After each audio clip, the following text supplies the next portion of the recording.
అందరికి కూడా నమస్కారం అండి. నిన్న కేంద్ర మంత్రిగా పురంధేశ్వరి గారికి అనౌన్స్ చేయడం జరిగింది. చాలా సంతోషం. మా అన్నగారి బిడ్డ అని మేము చెప్పుకోవడానికి గర్వపడుతున్నాము. ఇప్పుడు నేను చెప్పబోతున్న కవిత పురంధేశ్వరి గారి మీద. అన్నగారి బిడ్డవై అందరికీ ఆదర్శమై వెలుగొందినావమ్మ, పురంధేశ్వరి నిన్ను చూసి ఈ పుడమి తల్లి పులకించెనమ్మ. ఆడపడుచుల అభ్యుదయానికి పాటుపడే పడతీ ఓ మా పడతి, నిన్ను చూసి ఈ పుడమి తల్లి పుష్పాభిషేకమనెనమ్మ. అన్నగారి తనయురాలివై అందరికీ ఆప్తురాలివై అందరికీ నేనున్నానంటావు.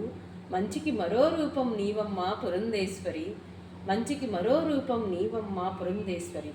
మాతృదేశం రుణం తీర్చుకోవాలని నువ్వు పడ్డ తపన ఎవరూ పడలేదమ్మా.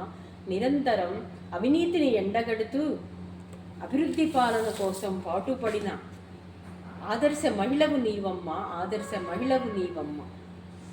ఎందరో పుడతారు నూటికో కోటికో, ఆ ఒకే ఒక్కరు మా పురంధేశ్వరి అంటాను నేను.